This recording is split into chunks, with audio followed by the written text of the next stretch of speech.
Welcome to our first program of 2025. I believe we have a speaker of great interest to many of our members. However, before I introduce her, a quick word about our March program. Next month, our program will be another Zoom presentation. And at that time, we'll be coming from Oklahoma. Our presenter will be Nancy Calhoun. Her topic will be Shaking Out the Smiths. If you're a genealogy researcher and you come upon persons with the same last name, possibly same first names or similar spellings, but not the same persons, our speaker for March, I think, will be of great interest to you. Also, our after-meeting refreshment sign-up for 2025, we have tonight's, thanks to Rochelle. And I think we have a couple more months taken care of, but there's still openings. So I'll put the sign-up sheet in the back, and if you can, or you want to show off your baking skills or however, there'll be opportunities for you there. Please note that I can and will remind you that you've made a promise to bring refreshments. So if you want to sign up for October or November, I won't let you forget. Our speaker tonight joins us via Zoom from her home in Washington State. An archivist, librarian, and genealogist, Nancy Lowe has been helping researchers with their family trees since 1977. She specializes in U.S. and European family history research, presenting it at webinars and conferences in the U.S., Canada, and Australia, including NGS and RootsTech. Nancy's genealogy ebooks and free monthly newsletters are available through her website, which, as you can see here, is sassyjanegenealogy.com. It's also on the handout that she has provided. Tonight, her program is Organize Like an Archivist, the Taming of Your Genealogy Records and Research. This presentation helps you put your family history research in order, learn effective strategies to organize your research, link digital and paper records, and using the same principles as professional archivists. So please join me in welcoming Nancy Lowe. Hello, everybody. It's very nice to be here, but I have a tiny correction. Can everyone hear me? Yes. Yes. Okay, great. I'm in San Luis Obispo, so I think maybe Washington State was last month. And I was coming back from Fresno, and it rained almost the whole way. So I think we've all been getting catching up, maybe, on rainfall this winter. So it's a good rainy night, and time for us to dive in to one of the less glamorous aspects of genealogy research, and that is how to organize what you've inherited and what you have found in the course of your research. So tonight, we're going to talk about concepts that archivists use every day managing big collections of historic documents. We're going to talk about a master genealogy folder that you can set up on your computer, how to link your paper and digital records, and how to make sure that you have adequately backed up your family tree information and your data is secure. So there is a handout which is probably in the chat. Come and join me on my free monthly newsletter. And if you want to know more about how to handle your records and research, then I can share with you, and in the time we have tonight, there is also an ebook. So I used to say to my staff in the archives that done was better than perfect. and no one ever expects you to be living up here on the tip of the peak with everything all organized and scanned. But I hope tonight the things I share will keep you from thinking maybe you're just kind of going down for the third time in the lake. And everything that we're going to talk about tonight really is in aid of, first of all, being able to find what you know you have, and then also not duplicating efforts so that you have more time for research. So in the past, data was pretty simple. It was just paper records. This is when, if you had to write to the UK or Europe, you kind of felt like you were putting a letter in a bottle and throwing it in the sea. Um, but then personal computers came along and family tree software started simplifying a lot of our work. I don't know that I'd ever figure out how many generations removed cousins are without my tree software telling me. So that created data. And then digitization of records, which has done more for genealogy than almost anything except for the LDS Church. So this has really leveled the playing field. It makes access to immigrant ancestor information really important, but it also increases the amount of information that you're managing. And then when you start thinking about trees that you might be sharing online, DNA information, trying to do this perhaps from a laptop or a phone, the social media sites, that newsletter that I just promised you. In fact, the handout for tonight, all of this is just more information that we need to manage. So I feel overwhelmed from time to time. It's always like there's another newsletter or feature or class. And so, how do you tame all of this? So when we start out, I think it's important to note that the family tree software really is kind of the organizer of all of this.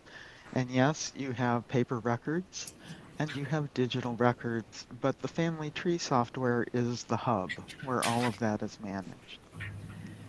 I think it's very important, and some people are not always aware of this. When you're paying for a subscription site like MyHeritage or Ancestry, you have access to all the records that they've digitized as long as you have an active membership or subscription. If you decide to take a break, all those documents that you linked in an online tree go away. And this is because obviously they're businesses and they want you to keep renewing. So I urge you as strongly as possible to make sure that you're also keeping your own data on your own computer. You have software that can sync with Ancestry or Family Search, and you download the records that you find so that you are the person who holds the key to your information. A few years ago, several years ago at NGS, someone came up and said, I have a question, but I'm not sure if it's legal. And I said, what is that? And they said, can I save those records that I'm finding? And I was like, yes, you can. This is the whole point. This is what you're paying for. So in Ancestry, for example, when it says save this to a person in your tree, it isn't saving the document in your tree, it's saving a link to where that document is on their servers. If you also, and online trees are great, and linking documents is great, but you also need to make sure that you're downloading and saving these records to your computer. Because again, if you took a break even for a short period of time, your access to things that are only linked goes away. Now let's think about archivists. We're essentially in the same business. Lots of us have inherited things that look like this, and the whole goal is to get them so that they are usable. You may be in archives of one if you're the family historian, but it still is important to make sure that you can find what you've already found. So here are some tips that we're going to go over tonight, and that is beware of making filing systems and organization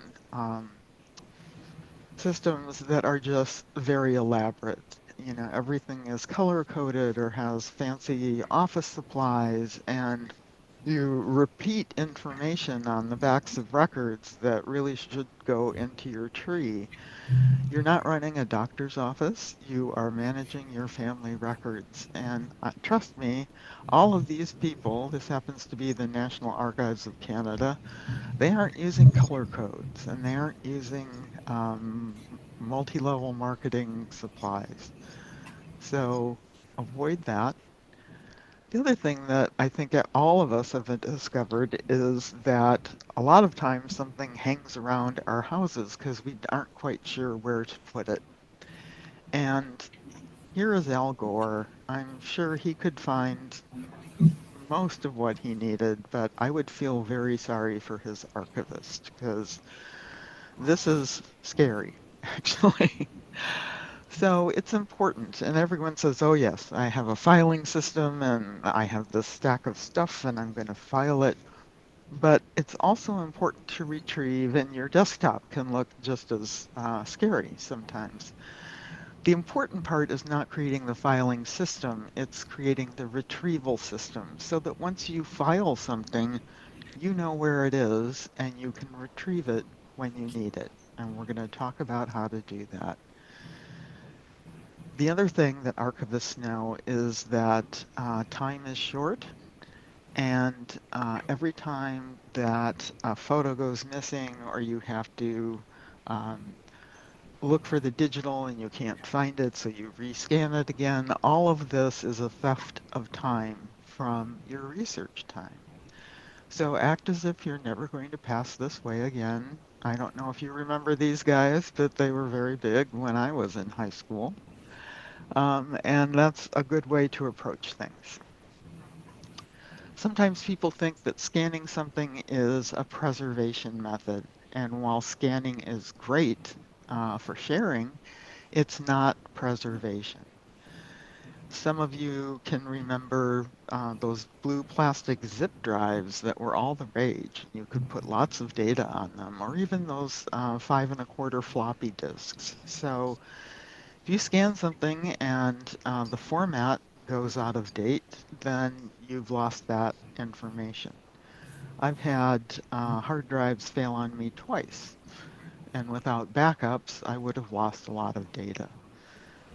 Some people are using software that isn't even made anymore for their family trees. And then there are also the mysterious things that happen so that a file sometimes becomes corrupted.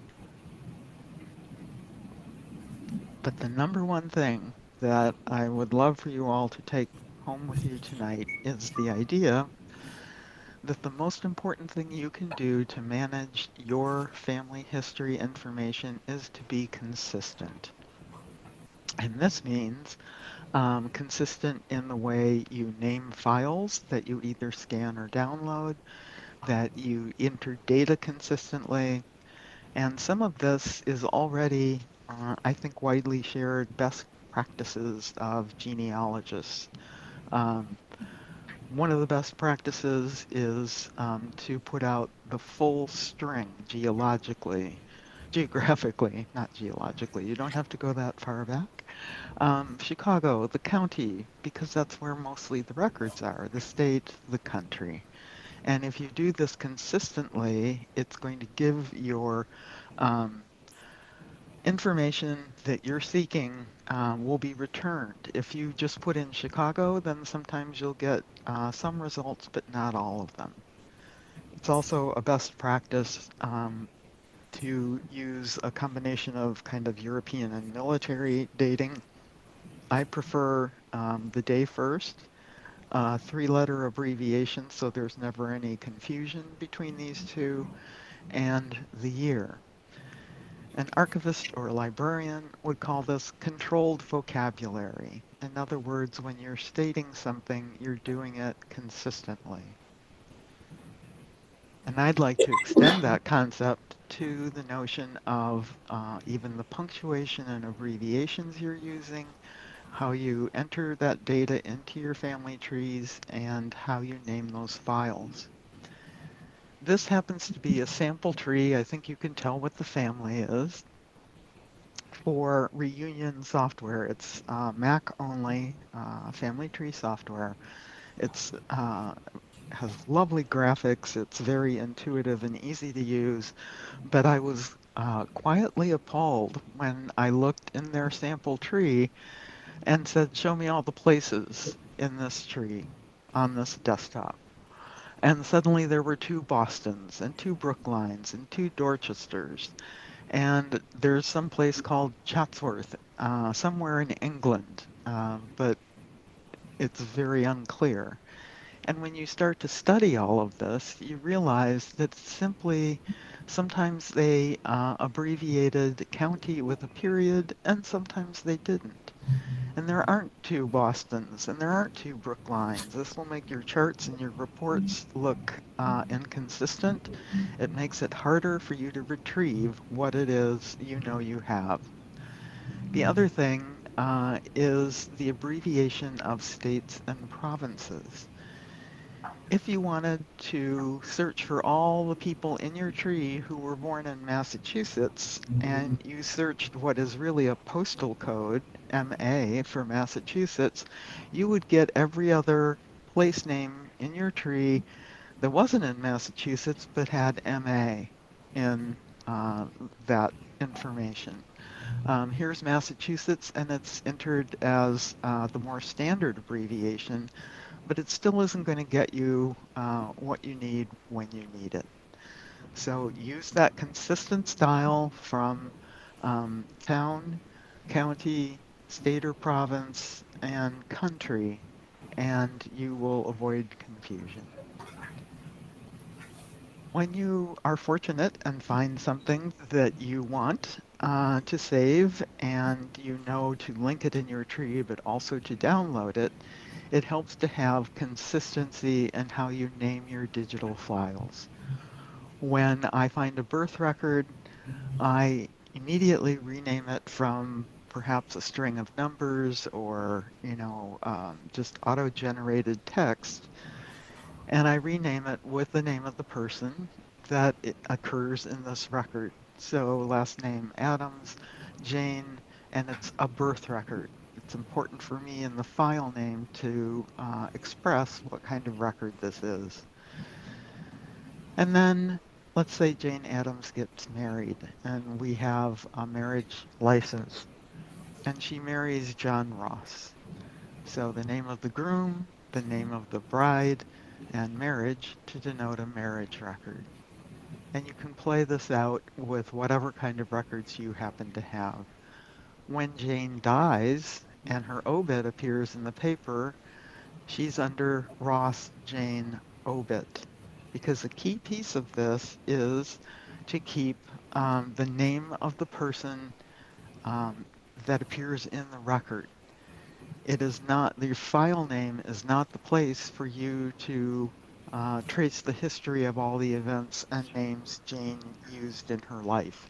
That's what the family tree software is for. If you, like me, have lines that intermarried, but I hope not too closely, I'm still trying to figure out my Scots in Rossshire. I only add a date if it would to separate two similarly situated couples. I don't usually add them on these other records because, again, all that does is add time for you to have to look up when that event happened when it's already in your family tree. So unless you need it to distinguish between two groups, I wouldn't add dates. Another thing that librarians and archivists use is something called an authority file. It's really just a cheat sheet or a reminder list.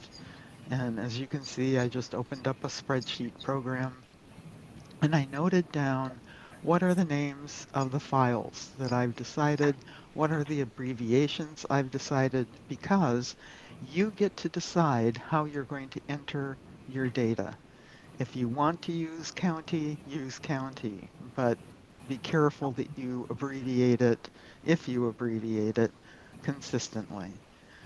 I don't have as many obituaries in my particular tree because I had immigrant ancestors who lived in Chicago primarily. And instead, I have death notices from big city newspapers, those little 1-inch notices um, that funeral parlors would put in saying this person died on this date and the services are going to be on this date. And some relationships sometimes. So there, because of the nature of my family, there are very few people who have full-blown obituaries. So all of this is just my reminder. I spell out my states. I don't abbreviate saint or street because it's the same abbreviation. And that brings us to, from data consistency to the master genealogy folder. I use 6 folders to organize my family genealogy research, all of it. And I'm going to take you through all 6 of these folders, and we're going to start first with an administrative folder. This is where I put all of the information about doing research. There are no records in this. There are no um, results, no digital scans, nothing. This is all of the things that you do in order to do genealogy. So when you come to a webinar and there is a handout, you have a place where you can park it. Unlike Al Gore, you wouldn't just drop it on that desk that's already groaning. So articles you may have liked or found helpful, classes that you took, conferences. I find DNA very inscrutable, so I have mine separated out so I can, from all the different classes I've taken on DNA.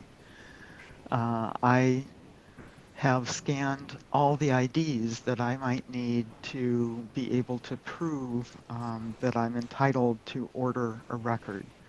And so I have my husband's driver's license and his military ID and anything else like that so that I don't have to keep asking him. So I don't have to keep asking him or go find my own wallet and then rescan something that I know I've already scanned. So I think you begin to see the picture here. This is about doing research. And there's quite a bit of this kind of information. And if you don't have a place to put it, it kind of floats around on your hard drive. Membership in societies like Sequoia, any volunteering you may do, if you have a Facebook account, all of this is about research, not the research itself. The second of the 6 folders is the data and files that are created when you use a family tree. Remember, I said that is the hub of all the information that you have entered about your relatives and your ancestors. And it doesn't matter whether you're using Reunion, Legacy, Roots Magic, Family Tree Maker, um, except some of these will want to be in a specific directory or location on your hard drive. And if that's the case, leave it where the software wants it to be, and then you can make a little shortcut or alias to that information. I use more than one. I have 4 different family tree softwares that I use. So all of those gather together in this second folder. In the third folder, I keep family photographs, and this one is a little more complicated. Just naming it a last name, first name, and the record type doesn't really work, especially when there are multiple people in family photos. So what I do is divide people up between the quick and the dead. And when I come back from cemetery trips, I instantly download all of that so that I know where I was and what I was doing. I've paid people to restore images. Uh, I have been interrupted. This probably never happens to you, but if I decide I'm going to do a lot of scanning and then I get interrupted, before I can rename those files, I keep them right here so I know where to pick those up. But most of the photos are very roughly organized by surname. And the reason why we can do that is a technology called metadata. You use metadata every single day. This is a whole separate presentation because there is a lot of technology that goes into this, but for our purposes tonight, what you need to know is that there's software. In my case, I use Photoshop Elements. It's available for Windows or Mac. And then there are different fields in this metadata where you can add surnames, events, dates, places, all kinds of information, and it inserts itself inside this image and makes it searchable so that you could say, um, you know, Frida Lowe at the 1966 reunion. And because you've inserted that information inside a digital image, you'll be able to call it up again. And as you see, this kind of software also has facial recognition. So once you um, turn this on and it starts teaching itself, artificial intelligence, and it says, hey, I think we have a photo of Ernest somewhere else. Is this him? Is it the same guy? And you say yes or no. And it really, I think, is a great way to feel like you have control of your family photos as well. It looks just like any other software that you would use where you can add as much or as little information as you have. If you use semicolons, those make those terms searchable, and you can wax on as much as you would like. I happen to know exactly where this was taken, and it will also map that location for you. So I could go on about the wonders of using metadata to catalog your family photos, but then we would never get to the rest of our research. The fourth of the six master folders is primary sources. And what I do is create folders by record type. And this, in my family, my subfolders are probably going to be different from yours. Did you have a lot of farmers in your family, homesteading records, land surveying, property taxes? I have almost none of that because, again, these were immigrants who lived in large cities and didn't own much at all. So you may have a lot of something like land and property records, while I don't have much at all. I happen to have a lot of household exams. This is a special set of Swedish records that are kind of like census. If you don't have any Swedes, you wouldn't need to have this folder right here. But most of us have baptism, birth, burial records, uh, correspondence, marriage records. And so if you think about the kinds of records you have in your tree, you can make these folders and then you can file the records you have that have been consistently named in those subfolders. So I have James and John Mackey got confused a lot, and so I have dates for them. I have two births in my baptism folder. I need to fix that. If I have, in this case, a German record, I have my translation of that same record right there. If I have any kinds of baptism records, I name them consistently, the name of the person at the time of the event and the kind of record, and I put them in the baptism subfolder. And as you can see, you still get a surname list. It's just by record type first. And then there's a marriage records subfolder, another example. So as we said earlier, it would be the groom, the bride, and marriage. This works if it's a register or a certificate. Um, the whole concept is there. Every single marriage record you have will be in this folder. This also makes it possible for you to search your whole hard drive if you're missing a record or not sure where it would be. And this also doubles as a surname folder.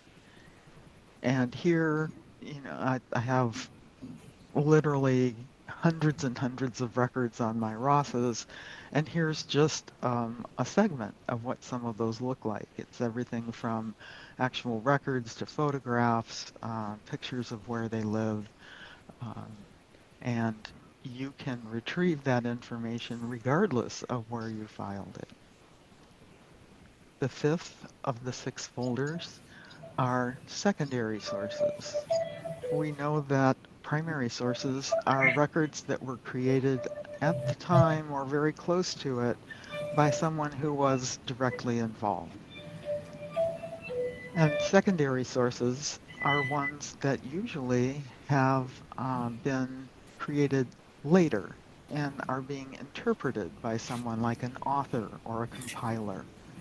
What I find in my secondary sources is it tends to be a lot of research that I've done about the different countries where my ancestors lived. And so this is where I can put all kinds of information about place research in Europe. Country names change, borders change, so a lot of that goes in here.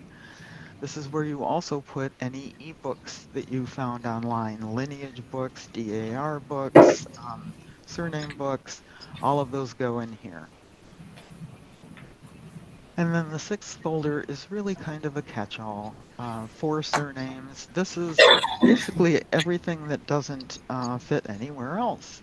Um, Notes from interviews that you may have done with a person, or the history of a surname, or eulogies that were spoken. So this becomes really kind of just a catch-all and a cleanup folder. So again, the secret to this system is to name those files consistently with the name of the person at the time the record was created. And your family tree software is going to tell you how many times they were married or when they died or any of that other information. You don't want to burden file names with all of that if you don't need to. Some of us have paper records, some of us have, and photographs I would include, and some of us have scanned some of those or found things online. And so it can become confusing sometimes to know where paper records are if something has been scanned. So once again, your family tree software is the hub, along with the sources and citations that you put together. And so you have digital records, paper records, and the hub with all of the information about where that record was found is how you link all of this. And the way that I accomplish that is to take all those subfolders of record types, births, baptisms, obituaries, and I make a generic source in my family tree, any birth or baptism record, and that becomes my source, and the citation is the name of that file. And that way, at a glance, I can look and I see that Karl Kirstein, I do have a baptism record for him. And I happen to know that it came from this archive in Poland. Here is information about the geographic environs and how all the names changed. I did this long enough ago that I recorded what the film number was and the actual name of that microfilm. So this ties everything together. You have your sources and your citations for the locations, but you also are citing the digitized record that you know you have. After you scan paper records and photos, I want you to write on the back in pencil lightly what the name of that digital file is. So in this case, I would scan a baptism record, and on the back, I would write Kirstein, Carl Herman, baptism. And that way, anytime I am not sure whether or not something has been scanned, I'll know instantly just by turning over the physical original document. And that digital file name, again, gets cited in your family tree. You can add a paper record for the things you haven't scanned, and I think we all have things that we realistically know we're probably never going to get to. So add paper record and say it's in the oak filing cabinet in the second drawer in the file called Kirstein. And that way you can find the paper record, you can attach it to your tree so that you know where that information is, and you can also cite if there's a digital file name. And then finally, and this is very important, I get on my soapbox for this part. I might need some help down afterwards. It's very, very important that you're backing up your work. If you think of the time and the money that you've invested in exploring the past of your family, it's very important that all of this work is getting backed up. It used to be you would see family groups on Facebook and they'd say, oh, it's the first of the month and it's time to back up your work. I personally could get a lot of work done in a month, and I could potentially lose it all if, number one, I have to remember to back it up, and number two, I'm only doing it every month. So, in order to solve this problem, there are a two-prong approach, is what I'm basically saying. Don't get to choose the kind of disaster that you're going to have. People who were fleeing for their lives in Pacific Palisades in January, if they had cloud service, they were fine. If they had a local external drive, it might be something you could grab as you went out the door, and you're not in the business of having to, unplug a computer. And the reason why you need both of these, a cloud solution and a local solution, is again, you don't get to choose what kind of disaster might befall your information. And clouds, of course, are just a figure of speech for companies that have giant server farms, and it's their sole responsibility to back up your information from your computer. And they put these in redundant locations around the planet. And some of the companies that do this are CrashPlan, Carbonite, Backblaze. There's been some consolidation. If you've been to Roots Tech, usually I think Carbonite is there, or maybe Backblaze. So that's all a cloud is a company that uses software, and let's say you set it so that every hour, if there's a change, it backs up that change. The first time you run a backup, it takes a long time, but after that, it's pretty quick. And then you also need a local external backup. This couldn't be more easy, and it certainly has gotten cheap. The last big federal grant I worked on to digitize things in the archives, we were producing a lot of very large files, and we were doing it all manually. And so we decided, in addition to the library's server backup, we would buy a local hard drive. And it cost us $5,000 for 1 terabyte. Today, you can go and get 2 terabytes at Costco, Amazon, Best Buy, and it's probably around $120.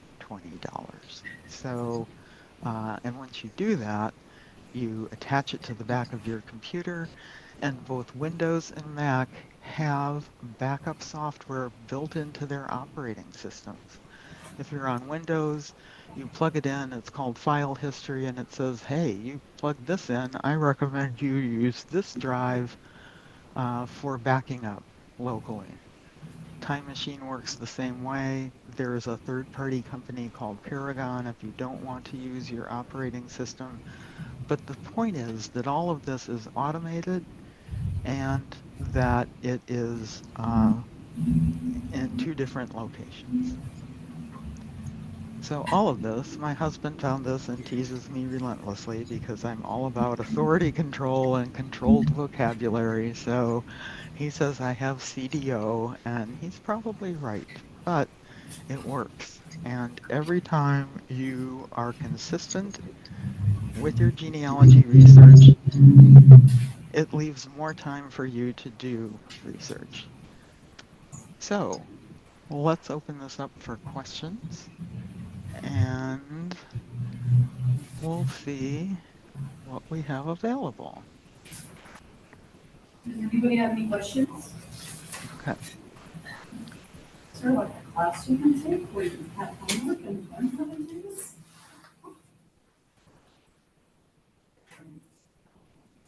What's your question? So when you were talking about place names, you had town, county, state, country. But if they say, for instance, Tulare, and then they list California, I have no idea, are they talking about Tulare City or Tulare County, but you said not to put CO after it. So if you don't put CO, you don't know which one that's referring to. Okay, could someone who's closer to a microphone repeat what the question was? Because I only got bits of that. Sorry, you probably have to be closer to your laptop. To the laptop or? Yeah, to the laptop right there. Oh, okay. Can you hear me? Yes, I can now. Okay. So when you were talking about place names, you said to put town, county, state, and US, Yes. but not to use the abbreviation CO or county. But when people put Tulare, comma, California, comma, US, I don't know if they mean Tulare City or Tulare County because they don't specify and they only have Tulare one time. You know, I wish you would say this to whoever's running Ancestry, because it drives me crazy when they when they report a record or abstract it. San Luis Obispo, the city and the county are the same name. And so when all they say is San Luis Obispo, California, I don't really know if it's a county record or if they're talking about an event that happened in town. My general rule of thumb is if it's a marriage license or any kind of vital record, it probably is a county record. And other than that, you would have to have some indication of where a record that is documenting an event took place. Does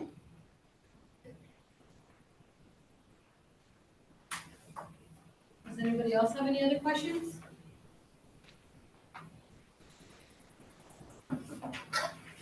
No? You know, when I used to do these live, which is starting to seem like a longer and longer time ago, there would always be a few people looking stricken in the audience because they were like, I don't do it this way. But the important thing to remember here is that you are the king or queen of your information. If you decide to abbreviate, abbreviate. Just be consistent about it. Don't say county one time and CO another time. You get to choose what makes the most sense to you. And if you have something that already works, by all means keep using it. If some of this sounded good to you, then apply that. Because there aren't any archives police. No one's gonna, bang on the door and say, oh, you didn't do everything in slide number 20. So these are really just ideas that come from people who do this professionally and how you can apply those at home and bring some order. So if you haven't been doing it like this, but you're happy, you can go home and scan some more stuff. Oh, we have one more question, Nancy, if you'd like, since you can't hear from the mic, you could just go ahead and get closer to the Okay. Sorry, I only got pieces of that again. Oh, sorry. My question, I guess, is I know my computer is really old, and I'm not sure how you keep everything up to date unless you're, well, I don't know how to do that. Can you give me some input? Some of the slides have older dates on them? Oh, no, for Like some when of the- operating systems become outdated, Yes. how do you go about keeping all of your materials up to date in whatever the new operating systems are that are Well, rolling out? what I usually do for operating systems is I wait, let's say they release Mac OS 18, which they just did for phones. I wait until there's an update to that update because that's where they sort out kind of the rough things. But the rest of the time, I just set, my apps and everything else to automatically update. Okay. And that way you're not chasing after, and most software has this. All the family tree software say, do you want us to just apply updates? And you say yes. If you want to be in control of it, you can say notify me, and then you can do the update. But I think having things as up to date as possible that you're working on. Again, reunion, there's a message board for that, and people will come in and go, well, I'm using reunion 8. I don't see why I have to change. And we're up to reunion 14. And maybe you don't have to buy every single year. They don't update that often. They really are just doing this as a labor of love. But if the more years that pass in between what you're using and what is current, I think the more opportunities for difficulties emerge. Thank you. That be all? Any more questions? Okay, Nancy, let me just go. All right, Nancy, I think that's all the questions that we have for Okay. today. So nobody seems to have any more other questions. So thank All you right. very much for today. Thank you. I hope everyone gets safe at home tonight. Thank you for inviting me. I enjoyed our time together. And be safe and happy researching. All right, thank you very much. Bye-bye.